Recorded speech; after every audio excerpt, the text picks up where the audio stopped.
Good morning, everybody, and welcome to the Surf Awards Shared Learning event. This is the second in our series of events. My name is Ewan Leach. I am the relatively new Chief Executive of Surf. If you were expecting Andy retired earlier this year, and I am the appointed replacement. I'm obviously not really replacing Andy because Andy is irreplaceable. But I'm delighted to be able to present the shared learning from the awards. The awards are something that I'm familiar with. I was a judge for 2 years on the awards in the specific category that we're looking at today, housing and regeneration.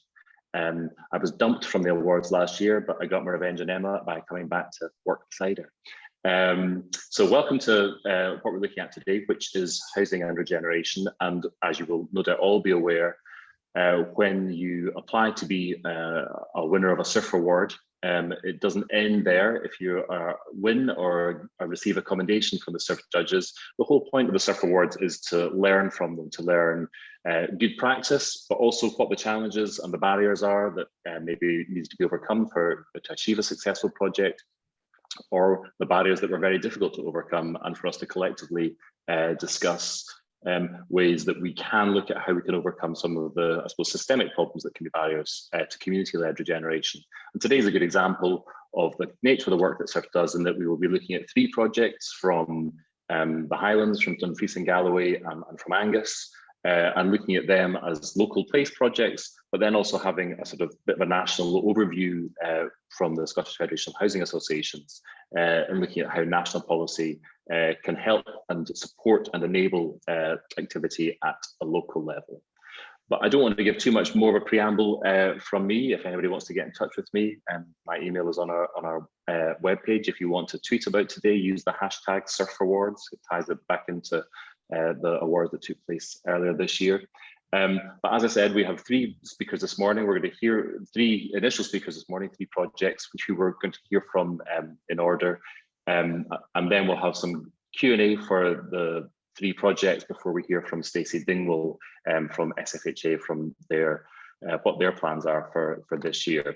So our first speakers this morning are Jacob Kay and Mike Staples, who are going to be looking at the Nith Valley Leaf Trust, the community-owned passive house, which was the winner in the housing and regeneration category this year. So over to you, Jacob and Mike. Unmute yourselves and share your screen. Thank you, Ewan. Let me just start the show.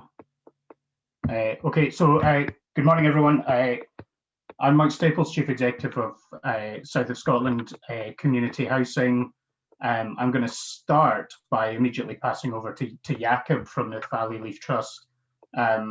I'm going to just give you a quick introduction to the community organisation. Then I'm going to take you through some of the early stage aspects of the project and who we are. And then Jakob's going to talk about delivering the project and the wider impacts on the community of Closeburn. So Jakob, can I bring you in to just introduce NVLT, please? Yes, hi, good morning, everyone. Yep, so quick introduction about Nith Valley Leaf Trust. It's a small charitable trust based in the parish of Closeburn, which is near Dumfries.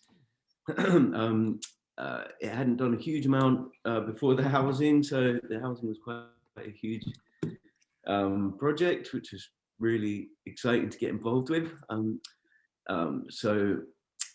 Basically, the constitution of the trust is to identify the needs and requirements for a sustainable community, and to manage the community land and assets for the benefits of the community, to advance community development, including urban and rural regeneration, to assist in providing recreational activities and facilities, to improve living and environmental conditions for healthier lifestyles, to increase awareness of local community about environmentalism, culture, heritage and history, and to advance the environmental protection and preservation of the natural environment.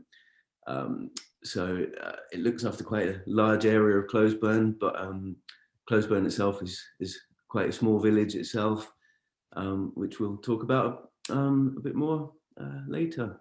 Great. Thank you, Jakob, and hopefully this project for Nith Valley Leaf Trust has kind of cut across a whole number of those different kind of initial objectives. My organisation, South Scotland Community Housing, worked with NVLT all the way through this project. So we've been around since 2006 as Dumfries and Galloway Small Communities Housing Trust. We're essentially an enabler. So the work we support is primarily oriented towards community ownership, so context of land reform, community ownership of assets, which I think this project illustrates pretty well. We're about local needs and also helping to facilitate repopulation. And I think all our work is really heavily oriented towards partnership and towards the ideas of placing community-led housing within the wider context of regeneration and community benefit and all the impacts that can have. But I think, again, partnership here has been really important, particularly around the project team and with Dumfries and Galloway Council. We became South of Scotland Community Housing in November last year. We became involved in this project actually as a second housing project. The first project we'd done with NVLT had been the acquisition of a house with a rural housing burden on it. Just one house, but that had set NVLT off running as an affordable community landowner, and it gave them the kind of impetus to go on and do something more ambitious. And at that point, they had produced a community action plan that led them directly towards looking at housing, but also supporting services within the community, climate emergency, fuel poverty, and all of that really came to fruition. We began to work with them early in 2017, doing a localised housing needs and demand assessment, identifying this site. And I think what was really important to us was there was that aspiration from the group to target passive certification right from the very beginning of the project. So that was always there right from the outset, a determination to reach those standards. So we worked through project development with that objective. There was a kind of hybrid community asset transfer, land fund acquisition of the land from Dumfries and Galloway Council. I won't go into the detail of that. Probably wouldn't happen now, but it did then. It was acquired at 50% of market value, and feasibility funding from the Rural Housing Fund. And I think really what was quite important then was the team that was brought together with John Gilbert and ourselves and NVLT that sustained through the project and then led at a project delivery stage into capital grant from the Land Fund, the Rural Housing Fund, some wind farm funding, borrowing from Ecology, and bringing the contractor Stuart on Shields on board. This is the site as it was, which is significantly less impressive than it is now, but all of that work led us up to the point of NVLT taking ownership of the land, and also through the Scottish Land Fund, revenue coming in to employ a project officer, at which point Jakob entered the equation, and I'm going to pass over to him to talk through the rest of the presentation. Yes, so if you don't know what passive house is, it's basically a design concept for reducing energy demand on a house by using natural passive energy. So a lot of it comes from the heat generated by the actual human beings inside of it and from natural appliances. So they're designed really kind of around insulated envelopes basically, and triple glazed windows, and the heating is done with a mechanical heat recovery system. So air is circulated around the house. Very, very clever design, a German origin of concept, which is becoming more popular. So these are the houses getting built. Thanks, Mike. And we ended up naming them after local rivers. So Scow, Campbell, and Nith. So that is when it's getting close to completion. That is some photos of it being completed with families. Having gone through the allocation policy and everything, 3 families were chosen based on the allocation policy. And obviously the allocation policy, a lot of people are asking about that now, because they think, how do you do it? But community ownership is clearly a very good way of doing it. It's kept some families together in the village. There's some interviews online if you're interested to hear what they think about the houses and how they connected to the village. On YouTube, you can look that up. The allocation policy chose the families. We're still doing ongoing monitoring of the houses, which has been tricky during COVID. So we're still data that's going to be coming out about the actual effectiveness of the houses. But so far, energy bills are looking as expected. So yeah, we achieved the Passive House certification in February. And then we had the prestigious Surf Awards and became the winner. That was all on the same day. That was a lot of celebrating to do.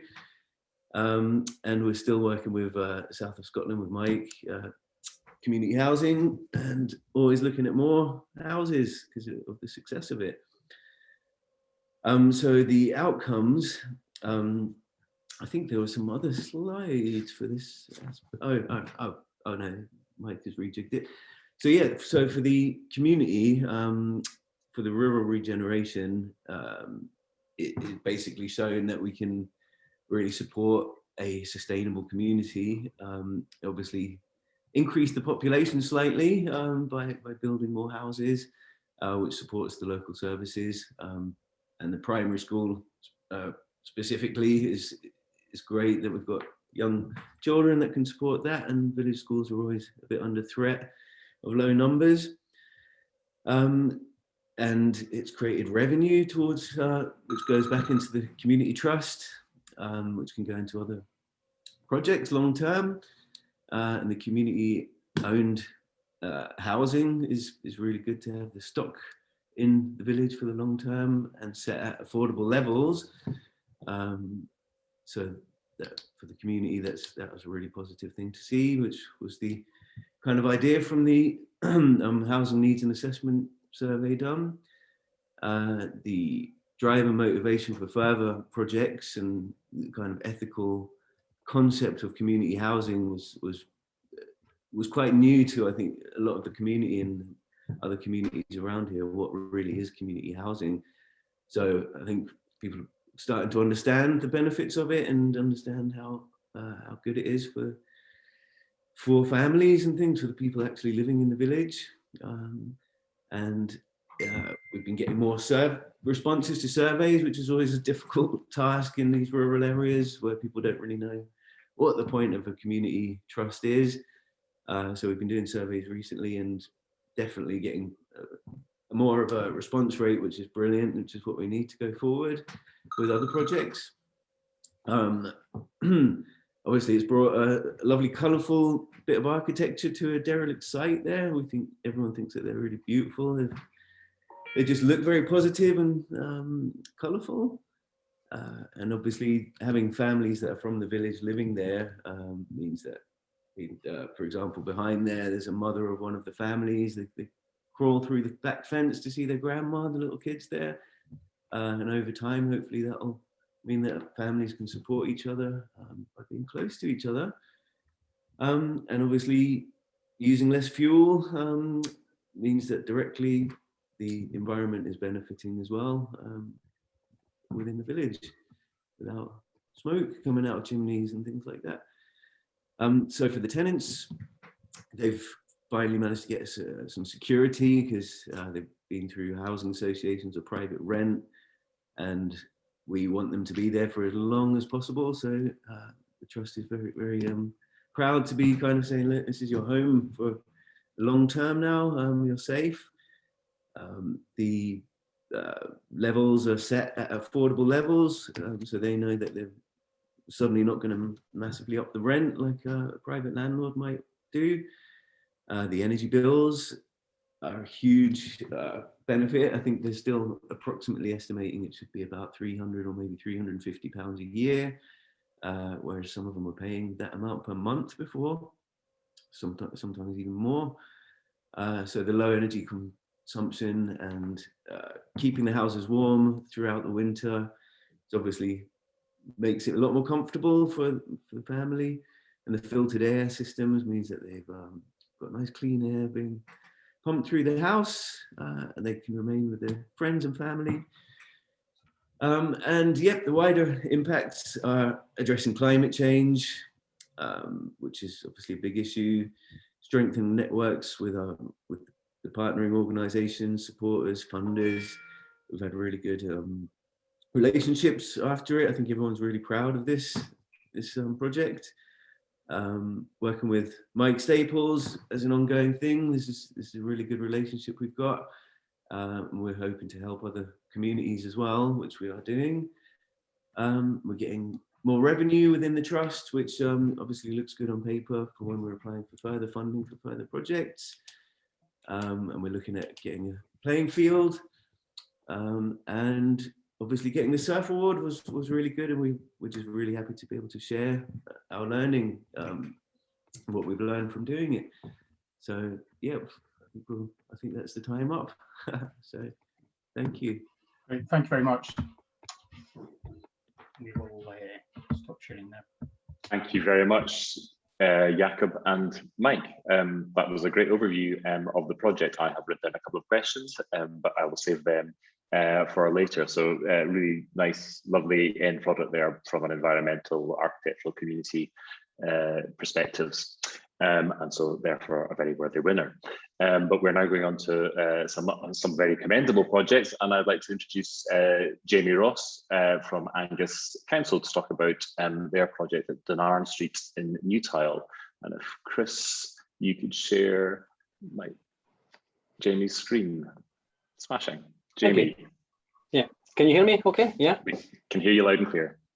Fantastic, thanks very much for that. Yeah, so my name's Jamie Ross. I'm a housing policy officer from Angus Council. I work in the enablement team. We are primarily concerned with increasing the supply of affordable housing in Angus, and I cover the kind of South Market area within Angus. Our project was called Dunarn Street in Newtile. It was a development in Newtile, which is a small rural village, population of around 800. It's around 10 miles to the north of Dundee on the west side of Angus, if you know the area.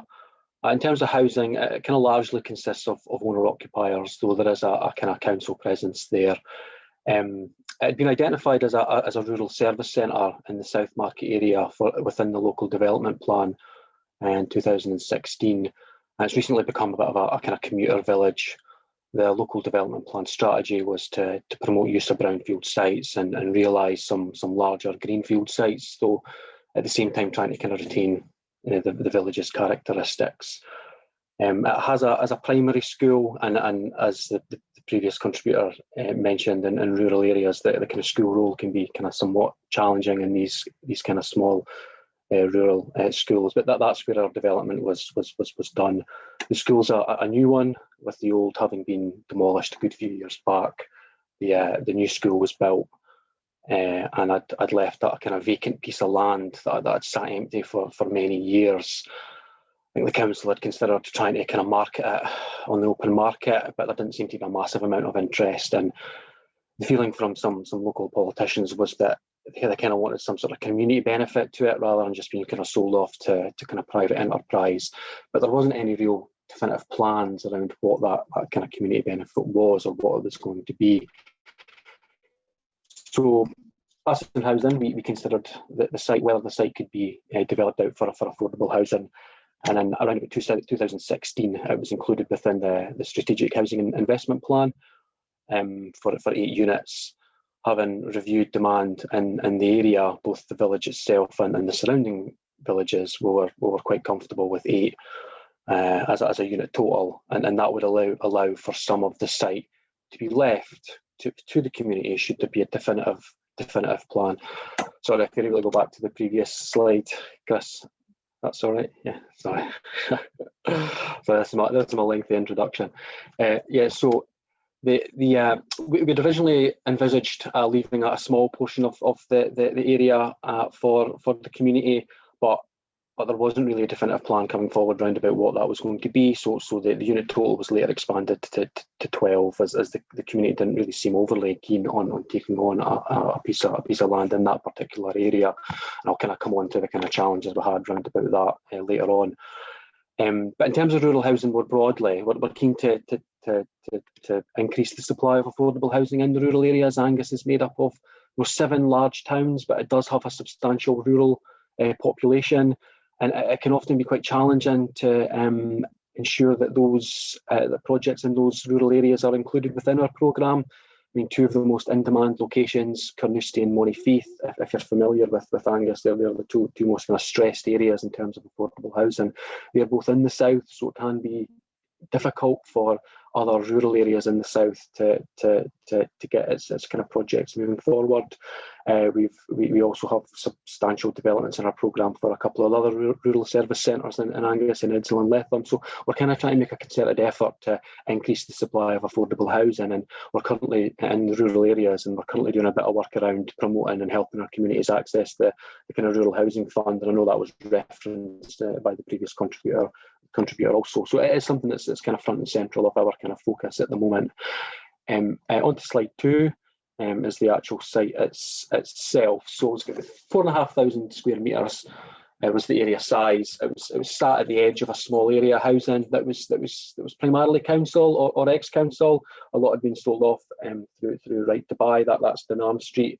As mentioned, it was right next to the new primary school, which kind of provided some challenges for the actual development in terms of the kind of construction element of it, but also provided us a lot of opportunities in terms of linking in with the community through the school. And although the site was nestled in a small area housing, it also backed onto Dundee Road, which was one of the main roads into Newtile. So the site was in quite a prominent location, and it was kind of frustrating for the community to see a decent sized piece of land kind of just going to waste. It was almost the first thing you saw when you came into Newtile from the Dundee side. It was a council owned site, obviously, because it had previously been a school, so we had a kind of good understanding about the site conditions, and it wasn't necessarily placed where the previous building had been. And around about January 2019, Housing appropriated the site for the sum of £168,000 with the intention of developing it out for affordable housing. As you can see from the photo, we invited the kids along for the publicity. That's the head teacher and a community council rep. What we found was when we had to invite the local politicians of different kind of political hues, the kids being there was actually great because it kind of set the tone and was a little bit more kind of fun. So that's maybe a good tip if you have to do some comms with some elected members. Grab some kids and bring them along. It certainly worked. There, and it kind of set a marker down for our intention in terms of interacting with the school throughout the process. As I say, we wanted to ensure that there was a lot of kind of real life learning from the development for the local school. So on to the next slide, the properties themselves. In terms of the mix, there was 12 in total, 3 1-beds, 5 2-beds and 3 3-beds. 4 of the properties were suitable for households with particular needs. We have a local housing strategy target for 20% new builds need to be suitable for households with particular needs. So we try to lead by example and never fall below that on our own sites. The properties are very energy efficient, A rating, not too far off passive house standard. My understanding, and I'm not necessarily technical, is that the installation of triple glazing and the MVHR, replacing our own ventilation system, would pretty much get us there. We're kind of preparing ourselves for transitioning to that standard, and that looks like the kind of current trajectory. So I'm quite interested actually to hear about the tenant experiences of the passive houses on the previous contribution, because our experience is that some of our tenants can be a little bit cagey about new technologies, so there might be a little bit of work for us to do in terms of giving our tenants a little bit of comfort about the approach that we're moving towards. That's maybe something that we'll need to kind of focus on in the coming years. We install sprinklers as standard and have done for many a year. I know that's something that people have to do in the future. But as I'll come on to that as well, because that became a bit of an issue. In terms of digital infrastructure, we installed fibre straight to the premises, even though that was a cost to us. I felt that was important given the rural location, and that's come to probably be the right decision given so many people are working from home. There's kind of a number of biodiversity features within the project. We installed Swift boxes, or a Swift box on the side of one of the properties. Our open space design was done in-house by our parks department. Had kind of very sympathetic boundary treatments using, and enhancing the existing hedging with native species, porous boundaries where possible, and the suds created a kind of swale surrounded by wildflowers that could be accessed via a small bridge and some seating for residents. Planters had also been installed as well, so there's a number of features there. In terms of the tenants, I did actually write out to them all asking for feedback in advance of this presentation, but only one person got back to me to say she absolutely loved their house, which is probably a good sign, given that normally when we do that, it's only people that have some negative comments that want to get in touch, quite rightly, because they want to explain the difficulties they're having in their houses. I mean, more broadly, we do a value for money exercise after a year anyway, whereby we interview all of our tenants and we put the results into the Scottish Housing Network toolkit, which includes information on cost, timescales, property attributes, and so assess the kind of value for money that our development has achieved. It's a nice way to benchmark against others and also against ourselves. So we'll get a lot more feedback after a year's time. I mean, I suppose in terms of the household mix, however, as mentioned, 4 of the properties were suitable for households with particular needs. So we had four households with mobility issues, but there was five family homes as well.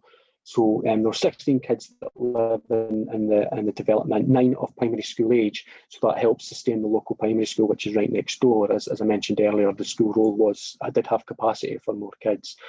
I'm sure a teacher lives there also, which might not be great for some of the children living in the area. There's a couple more kids under primary school age as well, so there will be more people kind of moving into that primary school.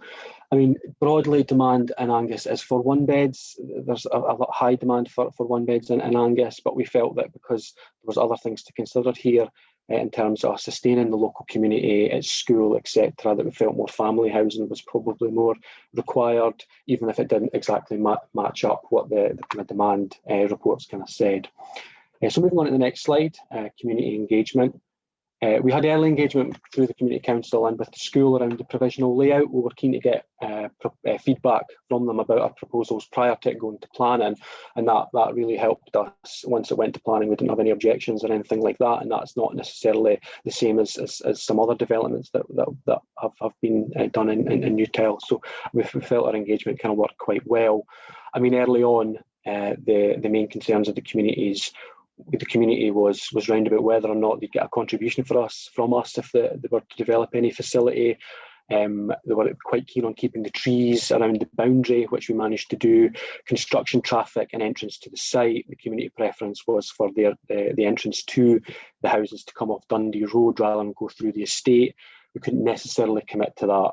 Our technical advice was the safest approach was to bring it through the Dunarn Street, but we did commit to forming a temporary access off Dundee Road so that most of the construction traffic came off Dundee Road.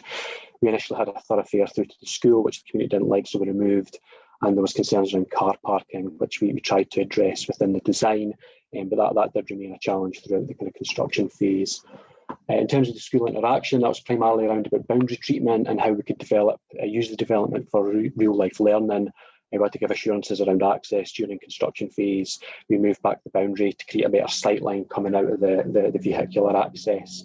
And we kind of redrew the boundary also so that there was some additional planting for the school side, which we said the kids could do. I mean, biodiversity was a theme that we'd identified for the kids to learn from. The redrawing of the boundary, where there was additional planting on the school side, meant that we could effectively just give that to the school and then they could do the planting. We said that they could do everything barring the planting of the trees, which obviously had to be done by our parks department.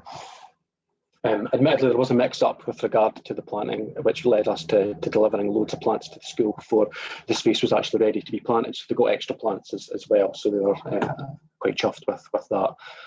In terms of the Bank and Construction, there the contractor that was the contractor that done the properties. Community benefits as part of our procurement exercise. So they had to prove to us that they were going to do a number of things, which they done very well, admittedly. So they undertook a school safety talk, poster competitions, site visits. They provided the school with materials. We were very lucky that we had a very engaging site agent, Craig, who's pictured in the picture there with the kids. Developed a very good working relationship with our head teacher, Paul, at the primary school, and that paid real dividends for the kids to kind of get some kind of real life learning from the development. Regarding the proposed community area, that was something that we had mooted at an early stage, but didn't really come to fruition. We had a communities officer on standby, ready to work with the community should they wish to formulate plans and create some sort of community space, but there wasn't really much interest for that. And I'll kind of come on to that kind of later on. Given that we're building our small rural village, we were quite keen to be attentive to the small things that the people in Newtown wanted. They hadn't had a lot of development in there recently, so things like changing the street name, that was done via poll out in the community. We dropped the curb for the neighbour who was wanting to form a driveway. The community were keen on reduced speeds, so these were kept in place as long as we could. We've done some work to the kind of boundary walls that were neighbouring walls. So it's just little bits and bobs that we kind of done throughout the development process, which was to kind of help our relationship with the community. So next slide, in terms of the issues and the challenges, COVID was obviously a massive one, massive delays to completion. Our interaction with the school became very challenging, well, non-existent, because we couldn't interact with them properly. So certain elements of what we'd look to do, such as kind of site walkarounds to go around, looking at the kind of hedging, looking at the SUDs, looking at the kind of energy efficiency elements to the development, we couldn't really do that, and we still are planning to do that, but we've not managed to do that as of yet, and that was largely down to kind of COVID restrictions. Interaction between departments also became quite difficult. We previously all worked in the same office, ourselves in housing, the asset service, parks, roads, etc. We were always working in the same office, but when we went to remote working, our communication became a bit difficult. And the example of us sending out numerous plants for the school kids to plant without having a space for them to do it was an example of just miscommunication breaking down, unfortunately, and that was largely due to us being working remotely. Costs did go over budget, admittedly, a couple $100,000, but 9% over projected budget. Some of the extras that we've done, renewing the wall, some of the open space estimates were out by a substantial sum too, so a bit of kind of learning there. Working next to the school was a challenge. Challenges around boundary treatment. There were specific rules around what kind of boundary education required. They needed a 6-foot chain link fence, and that sat next to our kind of boundary to the east. Working around school times and moving off the kind of school gates, etc. These were all presented us with challenges that admittedly the contractor worked through quite well, but it was quite difficult. Car parking was quite challenging, and I'm sure other folks who deal with rural developments can testify that there's limited car parking space in small areas like these. In defence of our contract admin, they had located an area for subcontractors to park, but let's just say that they didn't really adhere to that. So the vans were parked all over the place, causing a bit of mayhem for the locals, preventing the waste trucks coming up to collect their bins, which is obviously not a good thing, not a good place to be. So that was obviously a challenge throughout the development.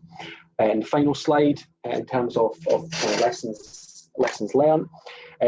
With regard to our community engagement, it was probably the biggest lesson was to not make assumptions. Our engagement was well intentioned, but we had the idea that we would go out and offer up a small piece of land to the community, and they would be very grateful for that. But that was almost a kind of top-down approach to kind of community engagement, and didn't really work. They were more concerned with just having this vacant piece of land developed out, and they kind of felt that was maybe more of a burden that we were trying to place upon them rather than help. We have had successes in terms of community asset transfers elsewhere in Angus, and that's been a much more organic approach than this probably was. In the end, the community really just wanted some affordable housing, because they hadn't had any built in such a long time. So that was a bit of a lesson to kind of maybe go into these engagements with more of an open mind. We also filtered a lot of it through the community council, and I think that worked here, but maybe wouldn't work elsewhere. So now we use our community officers to lead on our engagement, and we use digital tools like Social Pinpoint so that we can kind of reach those folks that maybe don't necessarily want to interact through the community council. In terms of the benefits to education, there was a real benefit to the children and being really involved in this development and really learning from it. It was obvious for us to do that here because it was located next to the development. But what we've kind of realised is that, you know, the school doesn't have to be right next to a development for them to kind of get a real benefit. So where there's a little bit of innovation, we plan to involve the school, regardless of how close they actually are to our developments and future projects. We've realised that, you know, the schools can really benefit from the work that we do. So that's something that we're going to use in future projects. I mentioned sprinklers earlier on. That was an issue, and we've converted to misting systems now. Our flow rates were always on the cusp of being acceptable, and the option was either to move to something else or to start putting in tanks, and we decided to move to misting systems. So that's maybe something that people want to consider in future if you're having to install fire suppression systems in their developments. A bit of a clash between there can be a bit of a clash between your design concept and community wishes or interest. We had a bit of an issue with the porous boundary to the west of the development. The idea was that it's supposed to just be hedging to, as I say, effectively make a kind of porous boundary that would be grown over a period of time. Neighbouring properties were very unhappy about that. They wanted timber fencing put up because they wanted to prevent kids from kind of moving between our site and their areas. It was a request that I had initially refused, but once the properties were in the local housing office's control, they effectively put up a fence to kind of conform to what the neighbours kind of wanted. So I just wanted to kind of flag up that can be a bit of a challenge. And then finally, a good contractor. We were very lucky that we had a very good contractor in Bank and Construction, a very good site agent who worked very well with the community, and the properties were delivered to a very high standard and a very good finish. I'm maybe being a little bit unfair on our architect who administered the contract. He would maybe say that it's not necessarily about getting a good contractor, it's maybe about getting a good contract administrator. So I'm willing to concede that a good contract admin is probably as, if not more important than a good contractor. But yeah, so that's pretty much myself. Don't know if you want to click off it. I will end and mute myself. Thank you very much, Jamie. You obviously have a plane going overhead, and that was a great presentation. And boundary treatments, yes, I'm sure we've all got experience of that going awry for specific issues. We'll move quickly on to Northwest Scotland, and I'm going to hand over to John Forbes to talk about his project in Gairloch. Over to you, John.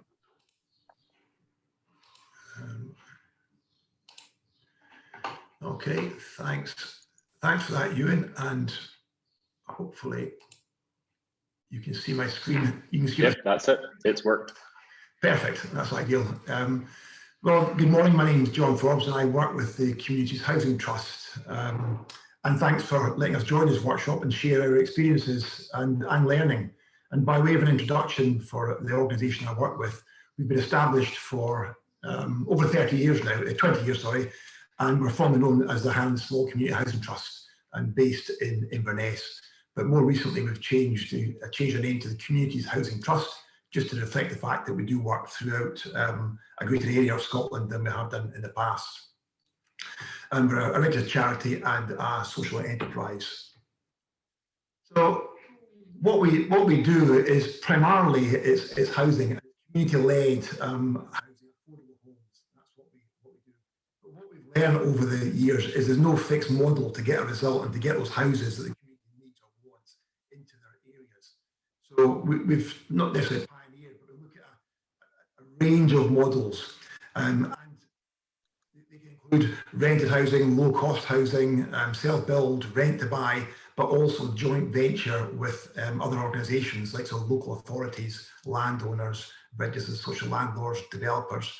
And we provide housing for all that spectrum of society. So whether it's the elderly, the young, families, ex-service people, businesses for their employees, we provide it all, and we just work around different models just so we can provide that really. And we've got a team of 15 people in our organisation, and we cover everything from community engagement to establishing and evidencing housing demand. We do business planning, project development, site appraisal, procurement, right through to housing management. So cradle to grave, we can help communities develop their housing aspirations. We also administer the Self-Build Loan Fund for the Scottish Government, and we are a rural housing body, so we can apply housing burdens to ensure affordability in houses is retained. And we're a landlord ourselves.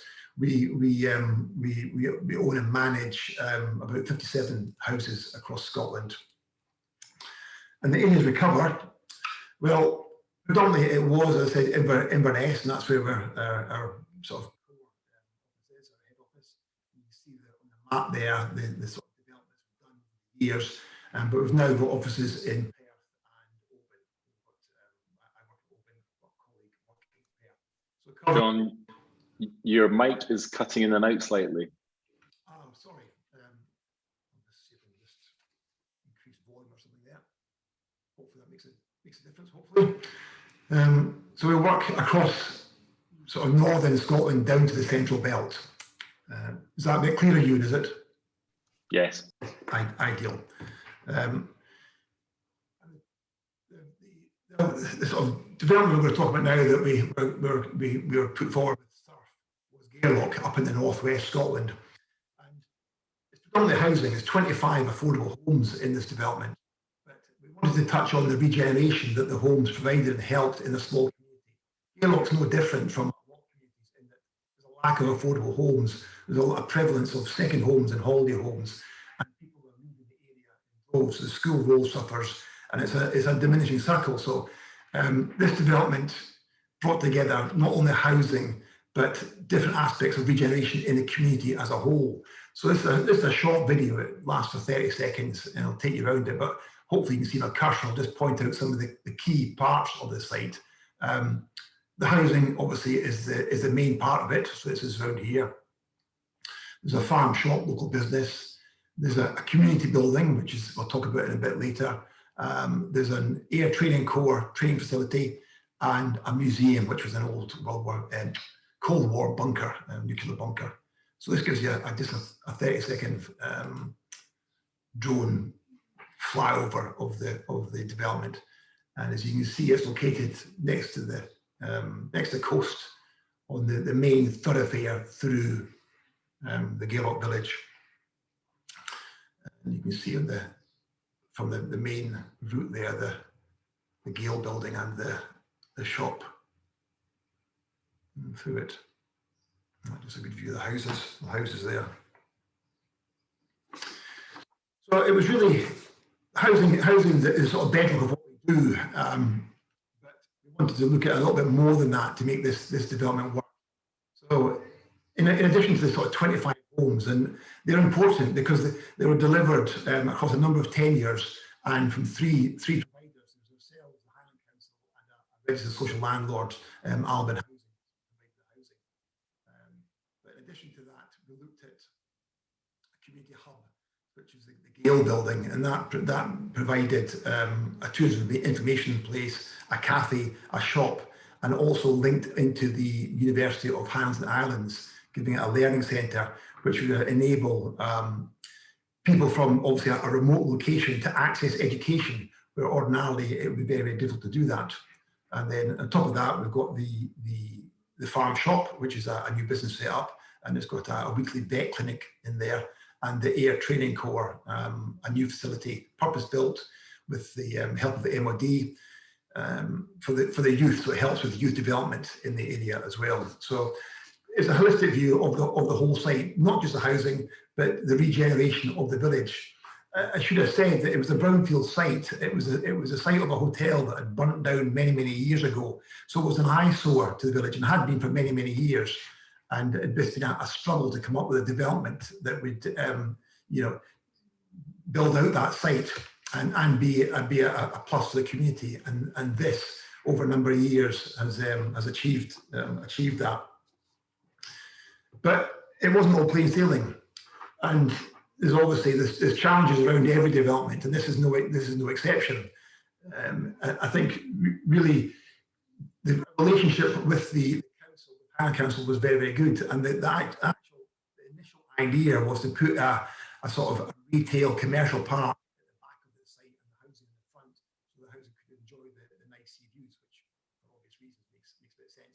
But we and the community saw the opportunity to putting the retail and the commercial out front on the sort of main roads, as it were, and putting the housing towards the back, just to give the sort of commercial aspects a real chance to thrive and grow in the community. So that was it.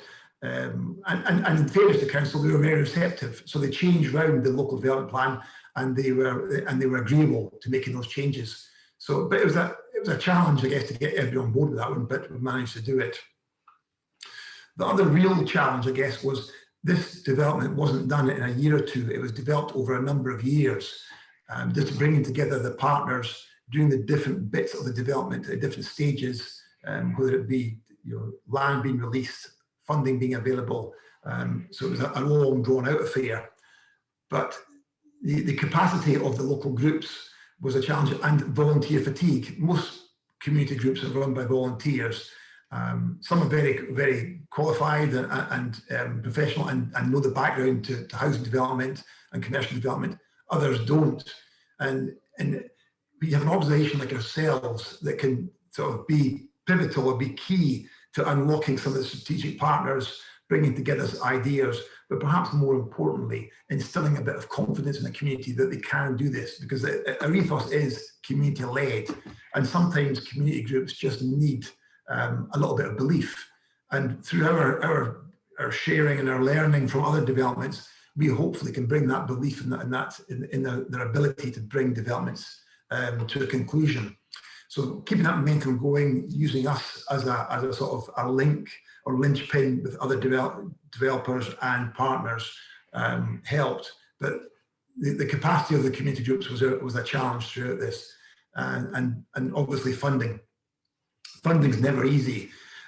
So finding the different stakeholders, linking them together, fitting with their timescales and their grant requirements can be tricky. We're reasonably good at that, I would like to think. And by pulling together a development with so many partners, we had, as I said, the MOD, we had education, we've got social enterprise in there. So bringing all that together with the council, it helped access a number of funding streams, which was good, and it ultimately helped deliver this project.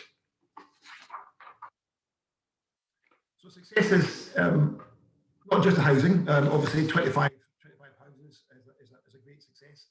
But the Gale Centre is a community hub, and before COVID, it was attracting about 40,000 visitors to the facility, and that was before the NC 500 really got up and going. So imagine post-COVID, that number will flourish, and that's enabled the local community to provide 20 jobs, not just seasonal work, but throughout the whole year. And I can imagine that's only going to grow.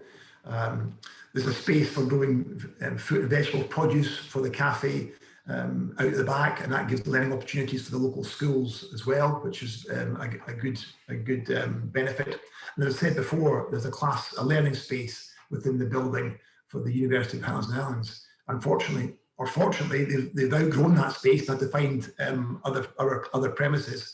But that was, I'd like to think, an incubator for that. So it's led to more education being delivered in that locale, which is great.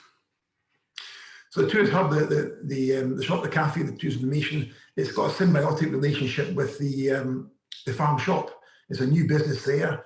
It's a wide variety of produce from local trades, local producers. So really, that wider supply chain, that regeneration of the economy, it sort of filters out to the wider area. So again, a great success putting that in, and obviously supplying a facility for veterinary care of people's animals, in that the vets visit once a week. Ordinarily, it would be it's many miles to the nearest vet, so that stops people having to make that arduous journey unnecessarily. So that has been a great success for the community, really. And other successes, community engagement. I think the community came together for this project, and they formed the Active Development Group, and that's led to other projects, other developments throughout the village, some big, some small. And really probably the biggest one, I suppose, is the museum. They gave up museum, which was another eyesore, believe it or not, 2 eyesores in the building, a brownfield site and a disused MOD nuclear bunker. So they managed to transform that into a fantastic museum and exhibition space, which was won awards of late. So that was another great success. And partnership working, we always promote that where possible and where it works for the community. So bringing that together has been really good. And creating a replicable model. I said at the very beginning, not all models are the same, and that is very, very true. But generally, the housing goes to the hub of it, and then it's what you deliver in the way of housing and what you can add on as a way of, if you want to call it, fringe benefits or latent benefits, whether it be through health, education, social interaction, all that. So the more we do, the more we learn, and we just bring all these learnings together for each and every one of our projects. But hopefully, one thing that I didn't mention earlier was that there's an area of land that's now been opened up from this site, which can be developed in the future. So if and when the time is appropriate, the community or the local landowners can develop the site further. So it just helps this village remain sustainable and the community to grow through time. And I think that is that's my last slide. So I'll stop sharing and hand back over. Thank you very much, John. That was great. And I think the point that you were concluding on there, the fact that community regeneration there's a combination of things. Housing is often key to unlocking a variety of things. And I think all the projects that have just spoken all talked about, not just about providing housing, but other additional benefits to the community, which have arisen, some specifically from the housing, but also things that have knocked on just from community activity around creating the housing. So thank you very much. I confess, seeing those images of Gairloch make me slightly not homesick because I'm not from there, but I think this is the longest period I've not been in the northwest of Scotland in my life, since I was probably about 18. It's lovely to see it even remotely. We've had one question come in already. So Liz asked about, it was a question actually for you, Jamie, around Newtile. And she was asking if there was any liaison with the local disability access panel. I think there were 4 adapted houses in the development, Jamie. But was there any engagement with the disability access panel? No. We have a process with regard to adapted housing and how we kind of manage that internally. So we have a regular what we refer to as adapted meetings, whereby we collectively meet together. So that's housing strategy, the local housing officer allocate the properties, housing technical who work on doing substantial modifications to various existing properties, and the occupational therapist service. So we meet collectively and we identify at an early stage a lot of the applicants that are on our waiting list and try and map out a route for some of those more kind of complex cases. So that's the kind of process that we generally work to, but no, there wasn't necessarily any interaction with the kind of local panel and anything like that. That's how we kind of manage that process. We're quite proactive in how we kind of deal with that and try and kind of pick out those very complex cases and try and deal with them quite early on. I mean, admittedly, those complex cases normally refer to larger households rather than the kind of households we're talking about here, because the adapted properties were the 1 beds and the 2 beds, so they were fairly easy to kind of manage. But no, there wasn't. Is the short answer after my longer answer. Okay, thanks very much, Jamie. I suppose that's a similar process to that was explained actually by Angus Council around the Chapel Park housing, which I know was your collaborative approach there across council. I recognise that from being the award winner 3 years ago, maybe almost 4 years ago. That's right, yes. It's the same process, and it was actually the same housing office that would have managed the ones in Newtile as was the ones in Chapel Park, because that's Forfar. Yeah. If anyone has any other questions, put them in the chat or put your hand up. But there was an internal question between the speakers there, actually, from Jamie for Jakob and Mike around tenant experience in passive I was house. actually going to just ask if I could ask that question. Yeah, so what has been the kind of tenant experience around kind of the passive housing, or more specifically the kind of new technologies that you're putting in there? Has there been much feedback, and if so, how has it kind of been? What's the kind of feeling around that? I'm just waiting to see if Jakob's going to come in on this one, because he's probably better placed. I know that the architect, so the development has been delivered by John Gilbert and Stuart and Shields as part of a wider partnership that they have around Passive House and the Passive House design, which is targeted towards affordable housing. So they've been doing some of their own monitoring and evaluation and the performance. Jakob has been actually doing some direct survey work with the tenants recently, so he will be able to tell you about that.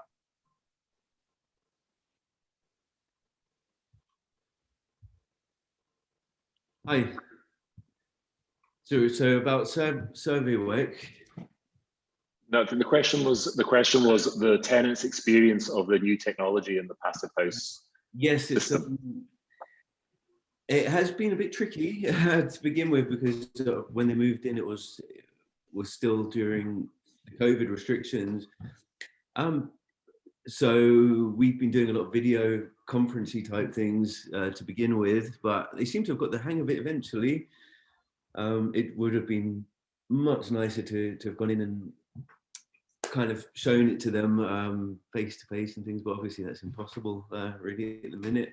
Even now, it's a bit tricky, but yeah, they've got the hang of it eventually, and the installers were really helpful by providing videos. But effectively, I think once you've figured it out, there's very little to do. Did it require a lot of instruction then, or was it quite easy just to send on the video instructions and kind of got the hang of it?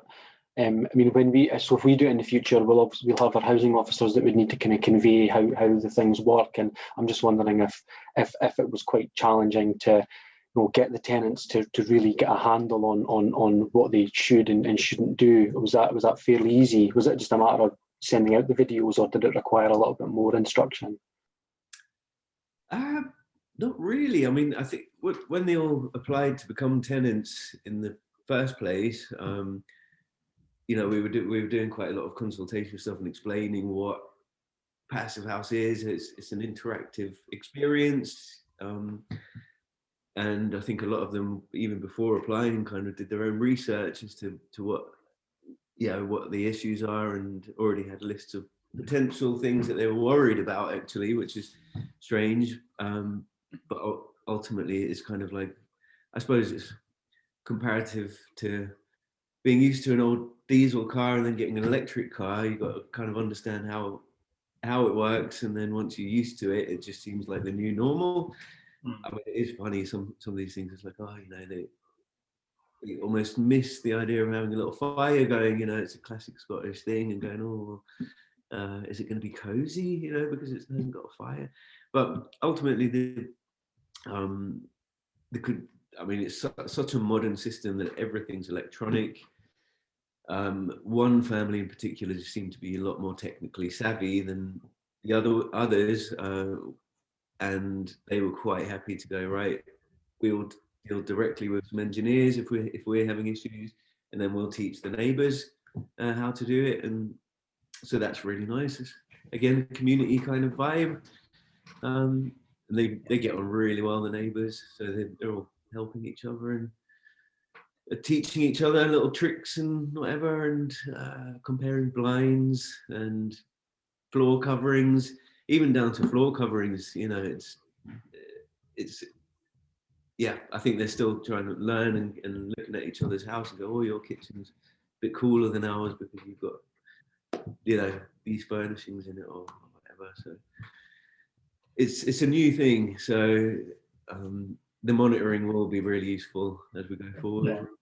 I think we considered the education around it tenant education to be really important, and I think Jakob would agree that we kind of had the worst possible timing, because the tenants were kind of ready to move in just as the properties were finishing, and then we went into lockdown, and the contractor had to come off site. So by the time they moved in, we were still completely kind of restricted in what we could do. So all the work that went into a kind of education program couldn't be delivered. But yeah, people have figured it out, haven't they? And yeah, it was a real timing, because we were going to do a big open house as well, and actually show the whole village, you know, before all the furnishings went in, and said, look, this is your, you know, this is part of your village now, and you can understand it kinesthetically to kind of go in and go, oh right, this is what a passive house looks like. But sadly, I mean, so actually for the Surf Award as well, it was really great to have the excuse to get in. It was quite a nice time, just as Winter was coming in to interview them. So the video kind of shows the insides and shows how they're adapting to it. And hopefully to the community, they can see what it's like being nosy, you know, on the inside, to see what they actually look like. Yeah, so hopefully that allays any fears you have, Jamie, about moving to passive house standards, but obviously just going into it knowing that people require some training in it. I suppose going into it knowing that that's possible. We've had one other question come in from Susan Walker, who's asking about the allocation policies, and are they available online, and what were the main policies? We maybe don't have time to go into it just now because we're running behind time. But are your allocation policies available online that you went through at Closeburn? I haven't put them online. It's something actually that's coming up almost on a daily basis, people asking, and I mean, Mike, because they helped us write up the allocation policy, it was something else that we're actually discussing at the moment, because it's a tricky one. It's because every different community has their own sets of needs in a strange way. So our policy wouldn't necessarily fit in to everybody's requirements, because these are family homes. So they actually wouldn't necessarily suit, say, a single couple or an elderly family, because all the rooms have to be used for the building. Yeah, Jakob, how many people actually applied for the housing?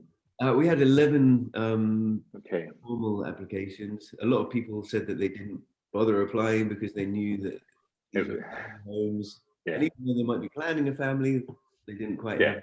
And so 11 in total applied. Okay, Emma has a. Yep. Emma has another question. Yeah, it's another kind of inter-project question. John has a question for Jamie about sprinklers. Thanks, Emma. Jamie, our housing, obviously, it's affordable homes that are starting to consider putting in, or are putting in sprinklers now. But you touched on misting there, and I just wondered what made you change from sprinkler systems to misting systems. It's not getting too technical. Yeah, I mean, I am sometimes a little bit lost without my architect by my side, and he's not here. But yeah, so the problem that we always had was that our flow rate was always either on the cusp of being acceptable or coming in under. And I suppose the mitigation to that would then be to put in tanks within your development. And I suppose it was round about that question, well, that's not what we'd been doing previously. So what are the options available to us? And those were the two main ones. Should we just start putting in tanks, or should we look for alternatives? And it was really just that question. It was we have our in-house architectural team who design all our properties and manage our projects. And it was really their suggestion that we deviate to misting systems.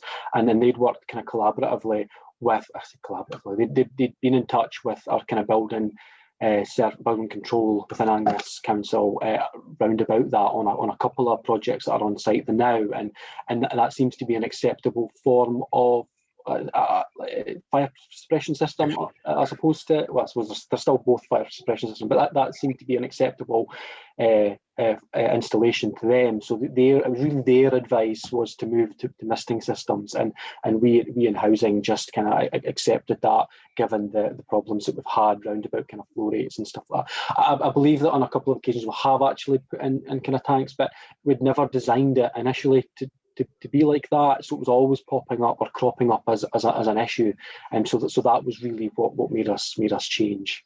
It was really move to tanks or change your system, and we just decided to change the system. That was the technical advice we had. So that's what we're going to do. I mean, maybe in a couple of years I'll come back saying, "Oh, here's a lesson not to use misting systems," but I'll save that for another time, for another year. John, can I ask you a question, John? Because both the other projects talked about the purchase of the land. Both council owned land, one going from council to community and getting support for that, 50% reduction in cost, or 60%, 50% of market value. Jamie talked about the fact that was transferred within the council allocation budget. Your land, I can't recall, did you touch on the cost of the land? We didn't, and there's multiple owners of the land because it's such a sort of large site and multiple providers there. The biggest sort of, not setback to it, but the biggest was the contamination of the old hotel and clearing that. So we really needed to bring in funding from a number of parties, so that the land at the end was, we've purchased the land, obviously the local businesses, so it's all those stakeholders made contribution towards the land, and the Scottish Land Fund, made contribution to that as well, as did the MOD. So we brought together a number of partners. So there was no one person buying that land up, and it did make it slightly more cumbersome and slightly more long-winded to get the site going. But at the end of the day, it was all about partnership working. Okay, thanks very much. We've had another question come in, but for Mike and Jakob, but I would ask if you could maybe answer it in the chat box, because we're going to have to move on. Just like this question around maintenance, subject dear to my heart, as our next speaker knows. And because in this section, we're moving to a word from our sponsor. This part of the awards is sponsored by both Scottish Government and the Scottish Federation of Housing Associations. And Stacey and I know each other from work that I was previously doing on the tenement maintenance agenda. But we're now going to hand over to Stacey and hear from her about SFHA's agenda for the next year and how it ties in with wider government agendas. Thanks, Stacey. Thanks, Ewan. And that was actually quite a Heather's question will fit in a lot with what I've got in my presentation. So yeah, we'll probably definitely pick that up as we go along. Hopefully.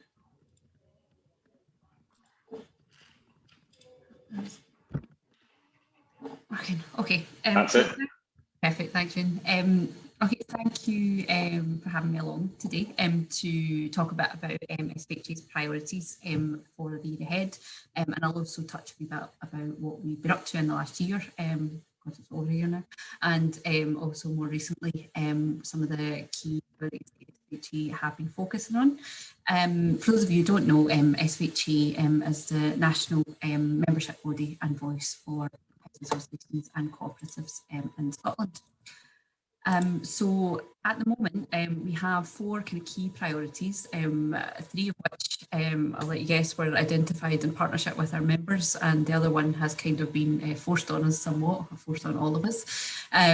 So COVID recovery has obviously been kind of, just not recovery, COVID management has been our kind of key priority with members over the last year or so. SFHA leads the Social Housing Resilience Group, which the Scottish Government facilitates, and we've got other partners involved in that as well, which has really been a key resource for our members in the wider sector in the last year, providing various bits of guidance and information around kind of returning to offices, service delivery, service management, all tied to the restrictions as they continue to evolve. Aside from that though, over the next year and obviously beyond that, we will be focusing on issues for our members around net zero and new supply of stock, as well as existing stock. And we will also, as kind of most of the sector will be guided by what has set out in the Scottish Government's Housing to 2040 route map. So that's the first priority that I'll start with here.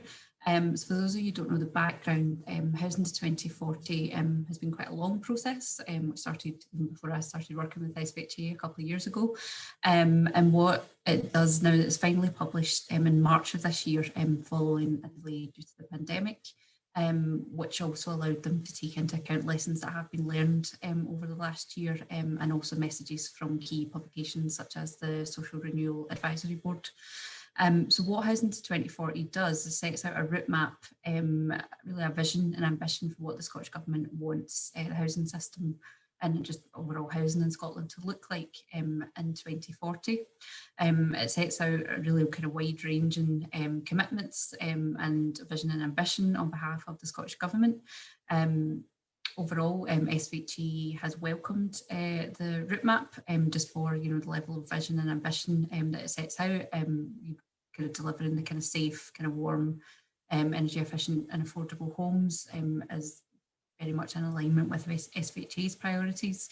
But I suppose what we want to see now is more of the detail as to how this will be delivered, including funding mechanisms and kind of local partnerships and things that will need to be set up in order to deliver on this vision and ambition. And I'm sure as we get to September and the new Parliament gets truly underway, we will be heavily involved in that work.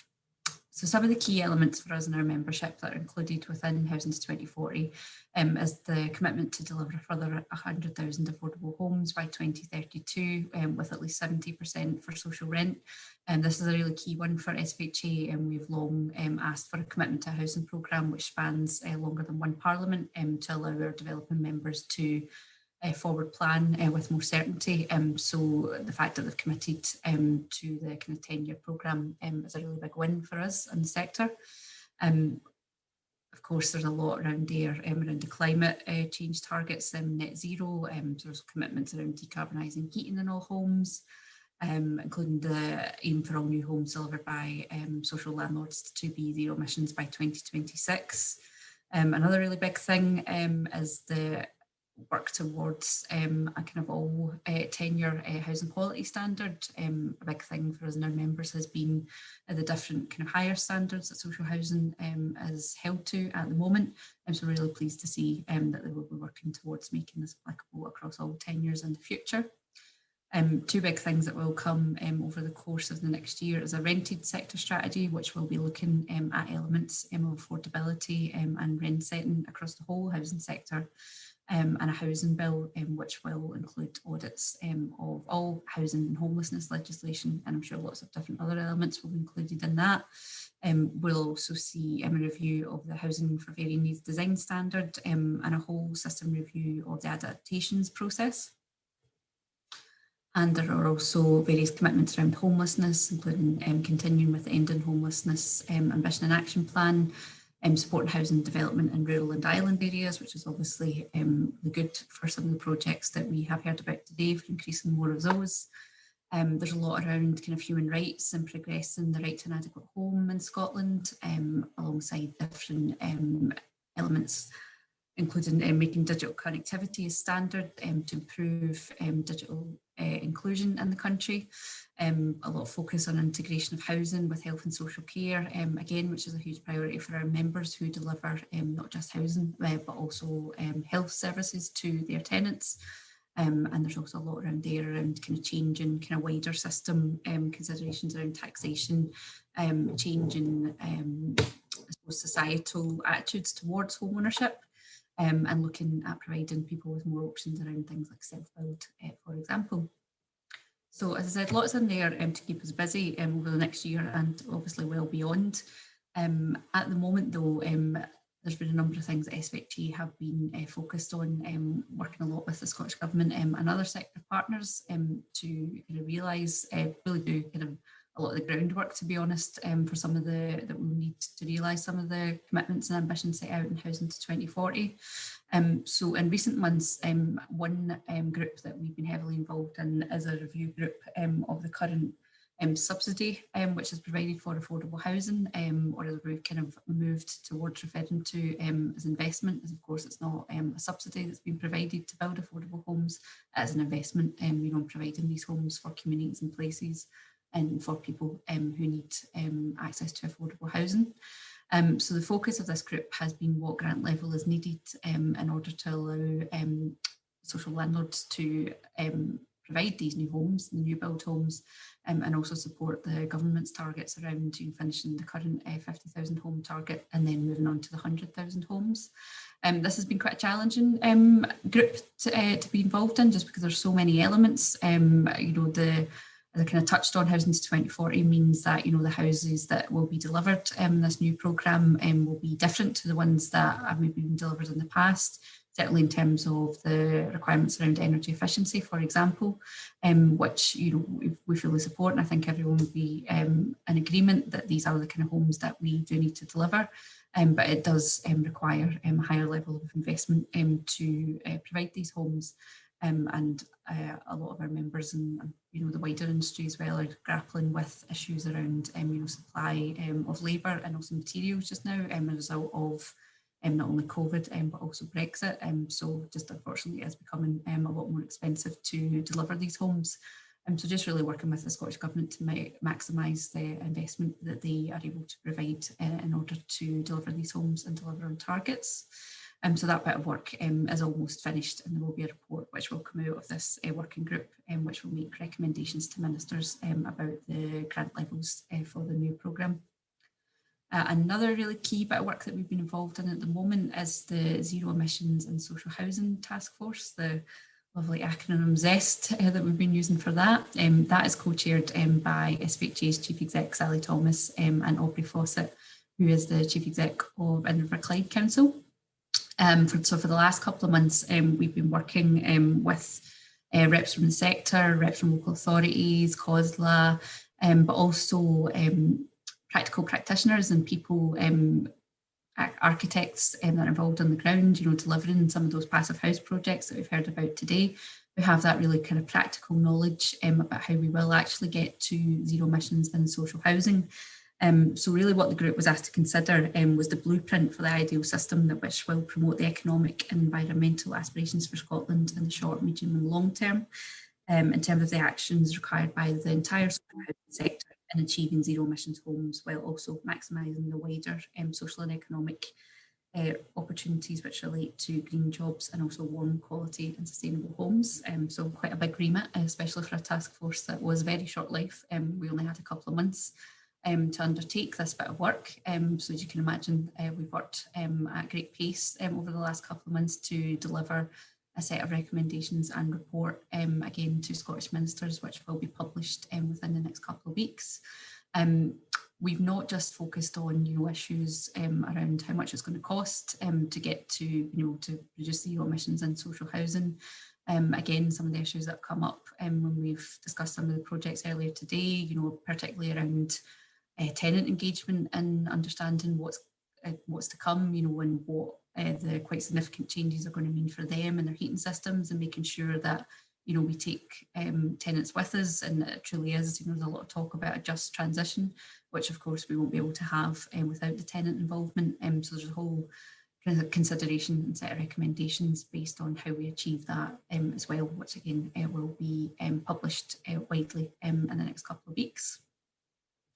Again, I kind of mentioned rents and affordability earlier. In both the subsidy group and the ZEST group, rent and affordability has really been a key consideration. You know, it's not just about the increased cost to social landlords of producing the houses. You know, of course, social landlords are only able to make this investment in the housing based on, you know, the rents that they receive from their existing tenants. So it's becoming increasingly difficult to, you know, have that tension between ensuring that rents are able to be kept affordable while we deliver all these new kind of upgrades and make an investment in new and existing stock. So SVHA has recently published kind of a paper which sets out clearly for those who may not have the kind of the in-depth knowledge that we in the sector do of the whole kind of rent setting process that our members go through, and including consideration of all the increasing, you know, regulatory requirements and costs and standards that the sector are having to grapple with, while also striving to keep rents affordable so that people are able to continue to kind of stay in their homes comfortably. One thing that we'll be considering, certainly for kind of the short and medium term future, is the Social Housing Resilience Group. As you can imagine, kind of in the early days of it, I think we were meeting every day, but now the Resilience Group meets on a monthly basis, and we've thankfully focused more on kind of the recovery of the sector as opposed to kind of a day-to-day operation, which we were having to deal with at the beginning of the pandemic. We have for the last year been carrying out a data return facilitated through the Scottish Housing Regulator, which has given us great insight into the evolving impact of the pandemic on social landlords in terms of the kind of financial aspects, the impact on their staff, the impact on service delivery, which has enabled us kind of to make choices, and particularly with the regulator to adjust the approach that they take with the sector during this time as well. So we will, as I said, be continuing with that in the coming months as we hopefully kind of transition fully out of the pandemic, to make sure that social landlords are able to be supported on an ongoing basis. We have also recently published a set of resources for our members, which is a suite of papers which draw out elements of Housing to 2040 in more detail for our members. Really just looking at, how this is likely to impact on our members based on what we know at this stage. Work that SVHA and others already have underway in these areas, in which members can connect in with, and also kind of setting out our various plans for the year forward in each of these different areas. So for any members that are on the call today, there's a couple of papers that may be of particular interest to you. One around climate change, which talks a lot about the ZEST work, and also one on community and places, which will give you an idea of different things that we will be involved in. So a couple of these include, we will be actively involved in SURF's 20-minute neighbourhood practice network as kind of key participants in that, bringing kind of a housing perspective to that network, and also kind of going back and sharing kind of messages from the network with our members to give them a chance to do them that way. And we will also be hosting the Place Standard Learning Experience next month with the Scottish Government team leading on that.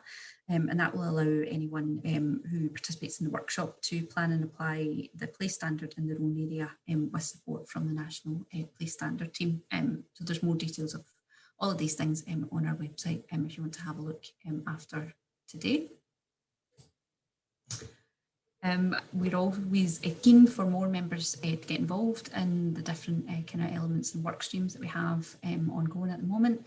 There's lots of different ways that members can feed in through our member resilience group, which runs parallel to our sector resilience group. Over the last year, we pivoted quite quickly to offering all of our events and conferences and member forums online. And again, there's a whole kind of programme that's available on our website.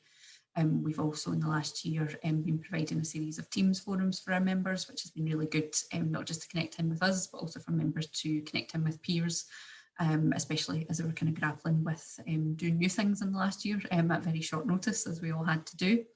And we always have kind of ongoing for when official kind of consultations and strategies are out from the Scottish Government and other parties. There's ways that members can feed in with the relevant policy lead in those areas. And we also have a number of strategic partnerships which create added value for our members and create different ways to feed into different kind of consultations and strategies, including with SURF, of course. Again, we'll be part of the awards process this year, and there are also kind of different ways that SVHA members can find out about the partnership. We've recently started producing a kind of policy update, which SURF are kindly producing for us to share with our members, which gives a more in-depth look at what SURF's priorities are and kind of drawing out different kind of elements of regeneration policy that are relevant to social landlords.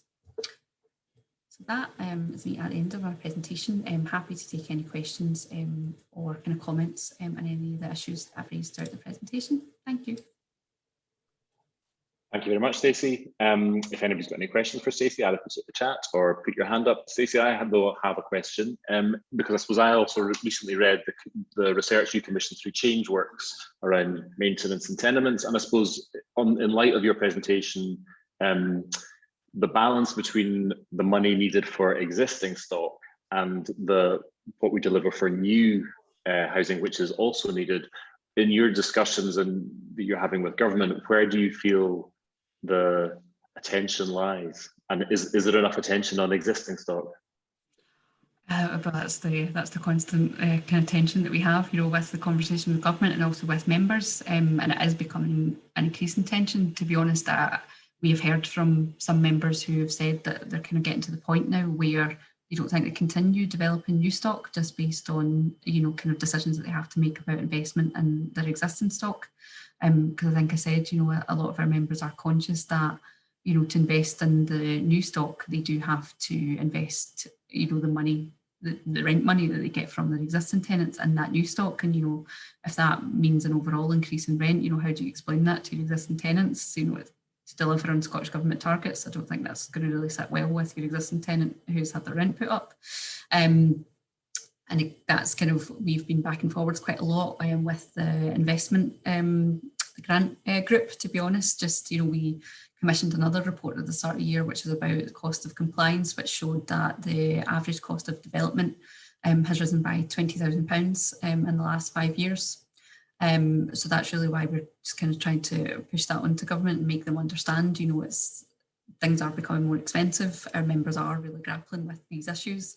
I know it's difficult and challenging times, but if you do want to deliver on the targets for new builds, there is going to have to be an existing investment in that and the grant levels that are provided in order to allow our members to do both, really. So yeah, I think those conversations are ongoing, and I don't really have an answer at the moment, unfortunately, Ewan, but I think those conversations are ongoing. I'm hoping, I think the government are kind of starting to understand where we're kind of getting to that. So I guess we'll just kind of have to wait and see how things go. Yeah, thank you very much. Because I think, I mean, Heather has put a comment in, which is also along the same lines. Heather, there are no historic or existing buildings in the discussion today because the judges didn't select them in the SURF Awards this year in this particular category. Obviously, they have in previous years, because I was a judge in the previous years. That wasn't the reason that they were selected, particularly Chapel Park. But I suppose these are sort of interesting points, and I think actually they've been picked up on actually by some of the speakers in some of the questions around the maintenance of the new builds that we're looking at of new technology and factoring the maintenance of that. And does anyone else have any questions for Stacey, given that we only have 4 minutes left? No, thank you very much.